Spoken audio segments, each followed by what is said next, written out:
Namaste, this is Yacharanya. I'm back with another motivational story.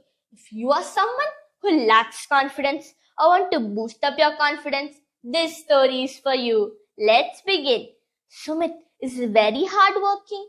He used to play an important role in all the teamworks but couldn't become a leader. He was very anxious of becoming the leader.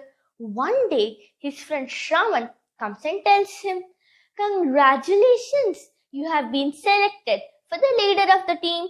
Now Sumit replies nervously, "Thank you, Shravan. I'm not so confident of becoming the leader. I don't have much experiences," tells Sumit. Now Shravan tells, "I understand, Sumit. It is difficult to handle a huge responsibility initially, but I can boost up your confidence through my words." We must never lose our confidence at any point of life. We can overcome all challenges if we have self-confidence and determination to achieve it. Self-assurance and confidence guards us through any obstacles of our life. A weak mind demotivates a person. This results in anxiety and depression, whereas a strong mind motivates a person. It motivates him to reach his goal. There is a very common saying, remove T from the word can't and always say, "I can do it." It makes you successful. We can make the unattainable attain. How? With a strong will, we can make the unattainable attain. We are fortunate to be born as humans. God has gifted us with the power of wisdom and the power of understanding. He has also given us some special powers, the power of speech, the power of recognition between bad and good. Hence, we must always have a positive impact, positive approach towards life. Then we can become successful. After hearing this, Sumit replies, "Thank you, Shravan. Thank you, Shravan, for immensely filling my mind with all the confidence at the appropriate time. I feel very confident and very grateful to have a friend like you." Now I will tell you another story of the Buddhist monk who completed his mission through his self-confidence. Before, in ancient times, the Buddhist parables, texts, his preachings, his lives were not translated into Japanese. In Japanese, there lived this monk.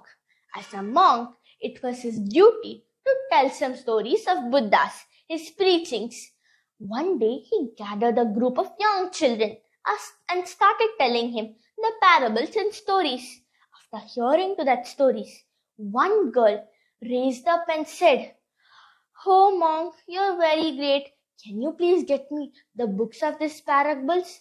I know to read. I can read it for my younger brother. I can read it for my friends," she says. Now this monk feels very bad. He did not have the books. He thought and made a firm decision. "I will make 7,000 copies of that books." Now listen, it is not very easy to make 7,000 copies. In those days, a book being 500 copies was the maximum. It is like the book is abundant.